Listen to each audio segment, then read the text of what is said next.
Okay, this is a. Okay, you're recording now. Okay, I'm good. This is a 1966 Cortez, so it's 50 years old. And look at the chrome.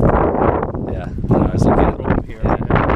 Chrome like that, because the EPA won't allow it, right? Yeah. It's like, and then this is all stainless. And, the motor comes out with the 6 bolts that go on the frame.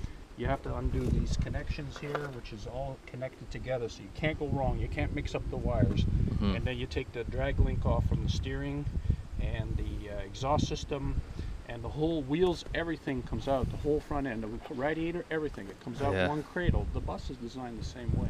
Okay. So we're designed that way. Well, it's like industrial companies that designed them that way so that they could be repaired easily and get back on the road. Yeah. In the case of the bus, large bus companies always had a spare engine transmission on a spare cradle. So they have that ready to go. And mechanics, they say, could have the new engine and transmission in one day. Yeah, and the thing would be back down the road making money, and then they rebuild the engine. Yeah. So the only rust on it is this stuff here. Oh, that's what you were talking about before. I talked to you about it'd be easy to cut that out, you see, and just put a strip in there. Clark put 2 layers as near as I can see. You can feel it from in the back here. There's a second layer of metal in there, and the moisture got trapped between the 2 layers. Yeah, all the lights were working when I drove it home from California. I've repaired a bunch of these. These I put, this is late model stuff. This is not you can see the leaks, right? But the ones they had originally were these little button ones like this. Okay. And they were so faded and broken, and so I wanted to make it, looking like reasonably safe and everything. Mm-hmm. I like the chrome. I know. It's so nice. Yeah. There is some little pit stuff here, but this is easy to sand out. Like the body has really no rust other than that front stuff. And it doesn't leak. It's 50 years old. It doesn't leak. I mean, there's a video on YouTube where the guy picked up an old Cortez, and that was one thing he noticed was that this lip here seems to take the brunt of the. The body guy turned out the place in California where I did the work on it to make it roadworthy. There was right next door a body shop, and he was just restoring an old Mustang for a customer, and he was just in the finishing stages of it, so it was really interesting to watch him. I go visit him once because it was like a unit construction, and I had the one shop that they let me rent for $20 a day, and I needed it for a week to do the repairs.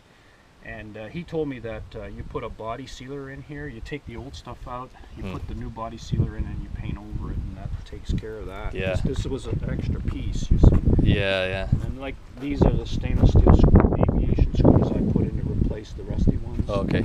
See, I did these 2 here. Gotcha.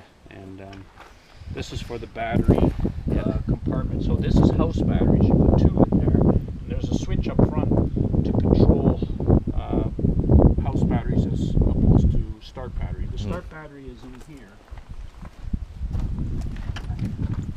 It goes in there. Okay. It was just I just checked it this morning to see, and I saw that I had no battery in there, so I got the battery on charge.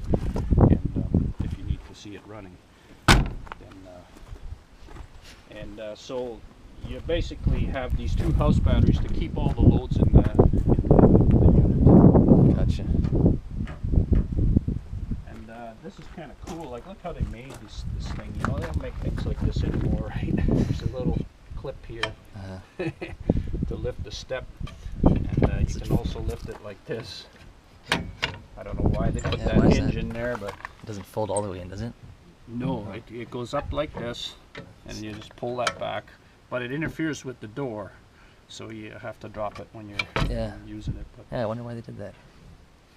So it's original Cortez. It feels like it should fold because it's got the stoppers there. You think would fold up and then those would bump against there. Maybe it could be made to do that. I wonder if it's perhaps just. Otherwise, it's just going to bounce around, isn't it? No. Anyway. Oh, well, I suppose. Yeah, I suppose it. Yeah. Oh, goes like that. Yeah. Why that goes like that? Why they put rubbers on there? Yeah. So. Oh, this is kind of cool. Yeah, I saw. The nut saw off that. Here, and it's hinged here. Yeah. And the thing, see, the nut is on the back side, right? There's 2 nuts here. So then the thing swings down like this, and you pull the tire up at a comfortable level. Nice. My dream was to make it into what I really wanted to do with it was put a Dodge 6-cylinder Cummins engine with a 4x4 chassis. It turned out to be, it was just going to be too big a project, and I didn't get my head around it well enough. But the whole back, I was going to hang the jack and the shovel and you know, make this like an expedition motorhome. Right? Or traveling in remote areas and deserts and so on. But I mean, I know it's just a talking about putting a 4-wheel drive chassis on it, but it's a front-wheel drive. Yeah, it's a full independent suspension, right? So it's it sounds like it's a beautiful thing to drive. It drives really nice because the independent suspension is very plush too. Yeah. It's very soft. They say somebody put like this is clear coat. Yeah. I never like the stuff because it fails like this. Yeah. But modern clear coats are much better now. Yeah. It gives a nice shiny appearance, but you just have to sand it all off. And I put some. I got started on it. And I put some primer on to stop it from getting any worse. Mm-hmm. But really, the body is very sound. Mm-hmm. I did a little repair right here. There was a couple small spots. I see that my paint is just failing here a little bit. But this is not anything serious, you know. It's all very solid. You can feel it from underneath. It's really solid underneath. You can look underneath too, and you see like there's no issues with the body at all. Like just look at that under there. It's really solid, right? And just needs a good going over is about it. Yeah. The tires are decent. I had to buy them in California. It's got this. My wife likes this feature here, this curtain.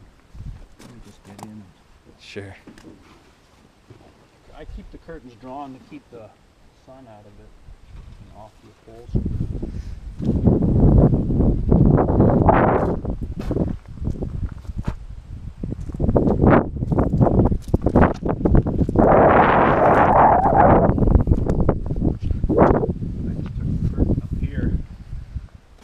Look at the dash, it's beautiful, eh? Yeah. And the steering wheel is still original. And it pretty much all works, you know. I think the only thing is the horn is not working, which may just be a, you know, connection to the horn there. You got to sort through it, right? Yeah. But it's like these kind of switches and that, right? They just don't make things like this anymore. These are really good industrial switches. Yeah. And the heater works. The heat comes out of these little compartments here. I built this because I got that extra carburetor, the tall carburetor. It had originally a horizontal carburetor. Now they tell me you can send that away and have it rebuilt. It's a Carter. Okay. And then you get rid of this. You have it all at one level. Gotcha. But I was not able to get that because the Carter was no longer regular used. So the common carburetor for these, and they've had them on all the Dodge Slant 6, was the vertical carburetor. Had them in all the cars and everything. Okay. So I was able to buy a brand new carburetor for like $200. Brand new. The whole thing, right? And I put it in there. Yeah. I had to raise this little section to clear the carburetor. Yeah. And which wasn't, you know, well, I did a rough up job in Nevada, but then I redid it here at home, just like this, and it works good. And that carburetor solved all the running problems. It was having a lot of trouble with the high altitude in Nevada, especially when it was up to 10,000 feet. So those mountain passes, and it was running way too rich because the accelerator pump has like a plunger, looks like a toilet plunger, right? That pushes the fuel, and that was all rotten and, you know, cracked and so on from just age, and it was allowing too much fuel to get into the carburetor, so it was running way too rich for the high altitude. The higher altitude you go, the leaner you want it to be. Yeah. So you've replaced that fuel pump, I guess, then? Yeah, it's got a brand new fuel pump, a new water pump, all the belts, all the water hoses up front. I did all that in California before trying to drive it all the way home. You know, I didn't want to have problems on the road, and as it was, I didn't. Yeah. One of the things that illustrates how this is built compared to stuff built today is I was in Nebraska, and this guy started going wonky, right? Started going like this, and it was making an annoying noise, kind of a and so I was waiting for the next exit, and it took a long time to come, and I pulled over. I pulled this 6 screws out of the top here. You pop these little things, take the 6 screws, take this cover off. 2 little knurled nuts on the back of the U-shaped bracket that holds this in place. Then the knurled nut for the speedometer cable. Take this thing out. Pull put some oil in the speedometer cable, put some oil in the back of the speedometer, put it back in, get back on the road, and it's like wow, wow, wow, wow. It's quiet, and the needles space. I mean, today my Ford truck, you'd have to get this thing serviced, and you'd spend $1,000, and they change the hole in the cell, right? Like it's all unit construction, but this stuff you can fix. Yeah. That's what I like about it. Yeah. Come around the back.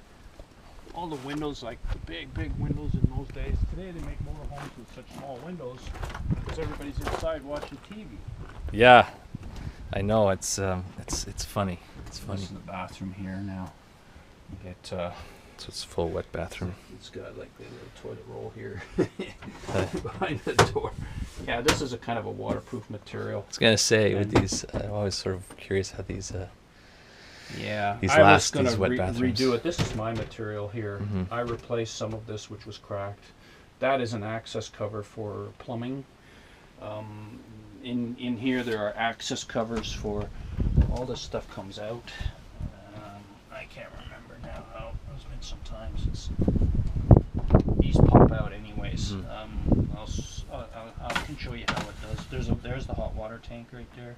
Okay. That's one of those hot water tanks that they send coolant to from the engine, and it has a separate loop in the tank. Okay. They really work. They're fantastic. I had a motorhome that had one of those, and in 10 minutes you could have a hot shower of driving. Because it's amazing how water transfers heat.